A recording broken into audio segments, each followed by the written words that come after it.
Hello YouTubers, Reloading Bench back with you once again, and this big old honking thing that's taking up the back of my crossover SUV is a Furman Co-Alert dual fuel inverter slash generator capable of 4,000 watts starting, 3,200 running, a little bit less with propane, 3750 starting, 3,000 running. Not too many connections, 30 amp. I can't remember what the plug out was on that, but it doesn't fit my welder natively, so I have to get an adapter. No biggie. But I saw this operating at a farmer's market, and what really caught my eye, is more my ear than my eye, was how quiet it was. And I'd been thinking about, after I tuned up my generator a couple months ago, my big giant one, my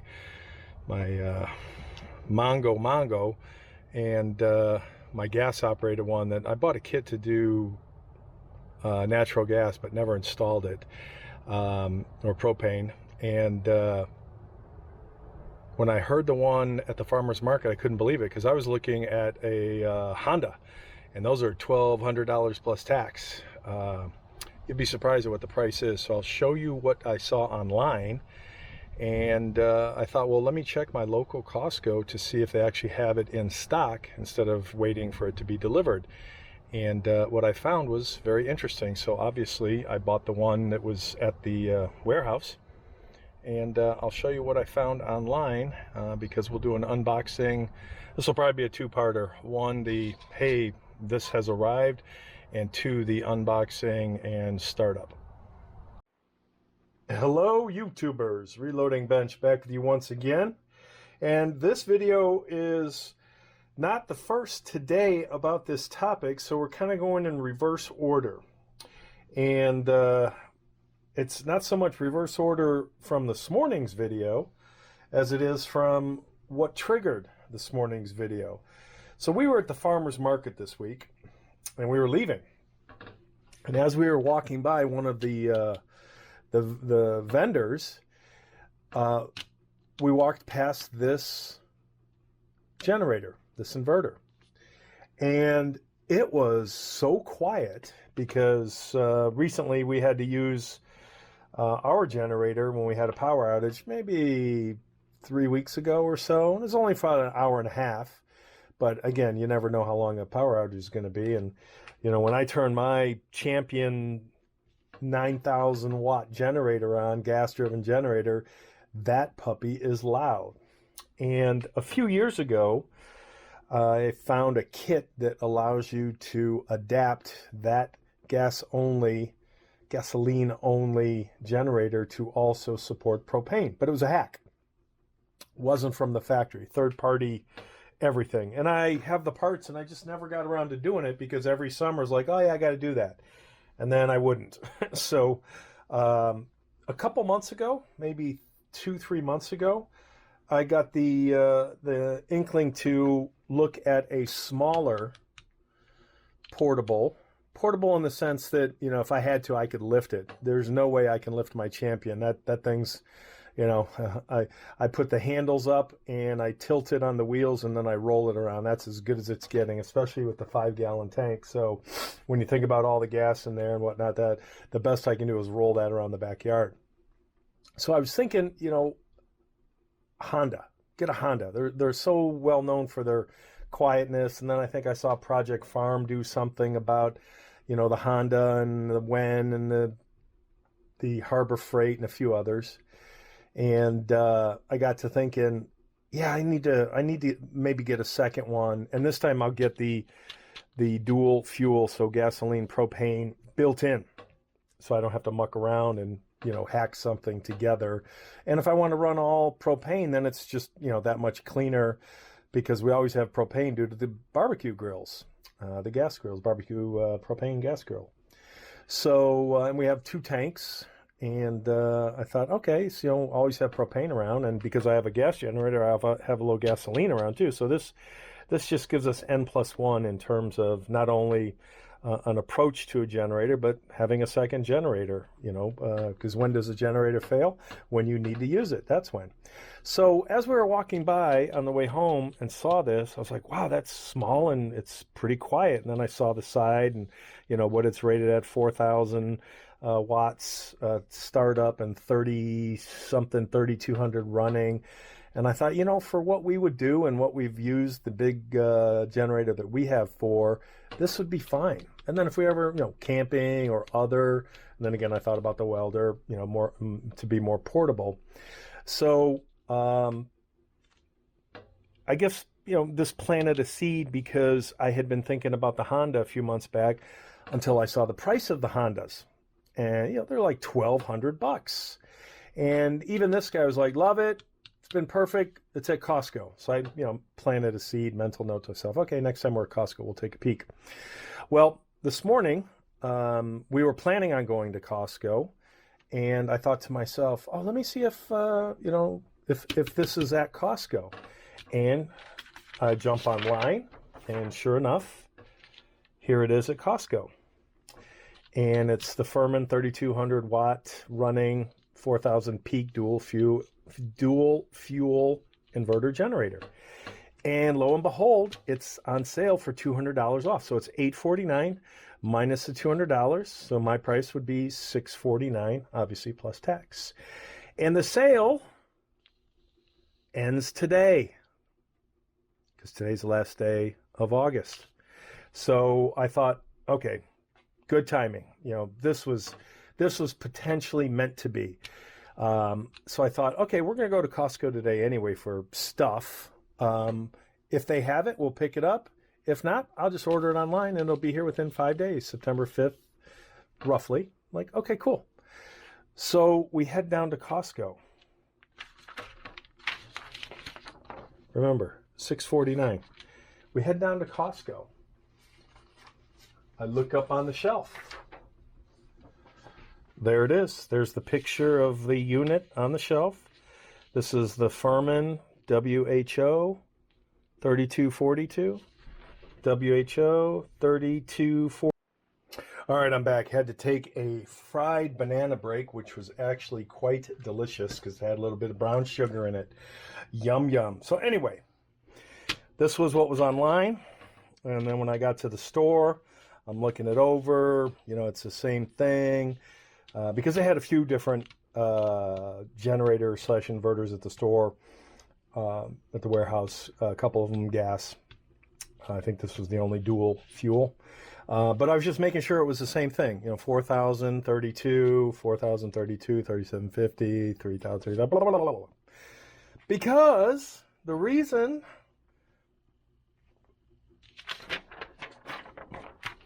it was $5.99. It was $5.99. Said it was $7.99. $200 off, $5.99. So I'm jumping online trying to figure out, did I have the right one? Because this is $8.49. This is $50 more online. But let's see, shipping and handling's included. Yeah, it's included in the $50 markup. Very interesting. So I saved $50 by going to the store, and it expires 9/1, meaning today, because tomorrow's 9/1. So that was a score. So now we have a smaller, and I'll probably show pictures of me taking it out of the truck and putting it next to the curb so I could wheel it into the garage. A much smaller, and it is a lot smaller. The box alone is, probably 24 by 30 inches. It weighs, one person can lift it, so it's not bad. But yeah, I think this will be a good addition. So this particular connection is a TT30. It's a 30 amp, 120 volt connection. It's a little different than the NEMA R50 I think I have for the welder, so I'll have to get an adapter plug. I think that's like 20-25 bucks on the Rainforest.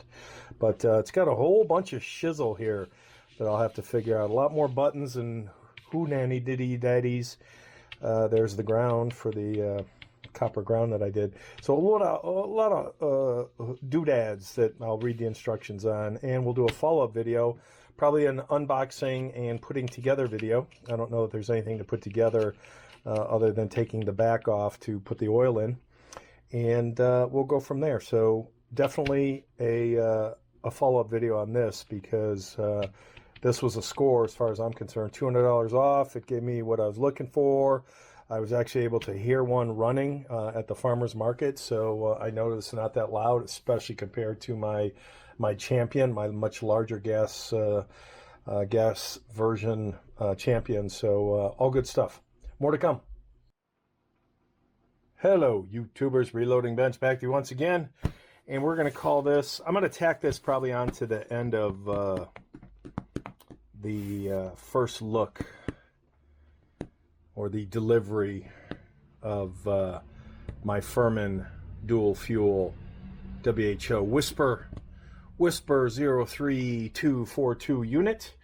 And in doing some comparison shopping, I believe, somebody correct me if I'm wrong, but Honda does not offer a dual fuel in this size unit. This size unit, the 3200-ish watt, is like $2,800.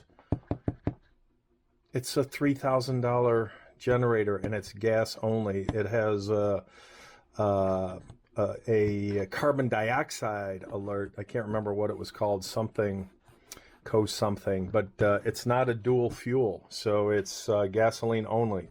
And this particular plug is a TT30R. So it's a 30 amp socket. So I would need yet another type of adapter, because my Champion uses a different cable than this. So this particular cable, this particular adapter, there's my welder. There's my welder, there's my plasma cutter, there's my everythings. And here is the TT30. I don't know if you could see that. That's probably not the best clarity, but that's what that is. So this is different than my my Champion 30 amp, naturally. And while I was shopping, I figured, hey, why not do something that will benefit both generators? And that is what's in here. And this is a very colorful cable. Oh wow, this is kind of cool. I think that's the adapter, or the strap. Probably a better explanation. Yes, that is the strap, because this is a heavy cable. This is a 25-foot cable. Yes, this must be the strappy strap. We should probably strap that really soon. So this, to my welders, my plasma cutters, that's what this. So you're saying, well, why did you get that? Well, I got this because this is a male to female. Because, so now for my Furman, that would go into the 30 amp socket. This would then, if I can get it right, that would then adapt there. And then this 25 feet would go to my welder. So I do not have to have the welder. The welder only has like a 6-foot cable. But who wants the welder right next to the generator? So what this combination of adapter and extension cable. Whoa, that's tough. Yeah, that's not one I'll be pulling in and out too frequently. What this now allows me to do is have my my generator 25 feet from where I'm welding, so I don't have to have welding on top of me generator. I don't have to worry about. We're gonna get this little PC piece off. No reason to have that on. And quite frankly, we will probably do something like this.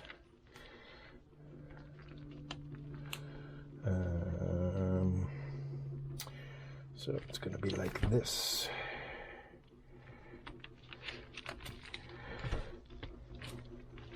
And that will store my cable. So that's that. This will go in my bag with my other adapters for my now setup. I think what I'll also do is get another grounding wire just for the Furman, so that I'm not moving grounding wires between machines. Because I did have the extra copper pieces that you saw in a previous video. Hopefully I published that. I honestly can't remember. Getting too old. And I don't know how. Does this lock in any way? Not really. I'll have to figure out a method for the madness here, because it doesn't look like. Yeah, it has to be like that. So maybe when it's hanging, because it'll hang somewhere, the gravity will keep it. And this will go in my bag with my other adapters. So we are set now. We have length capability extension for both welders. Good stuff. Later.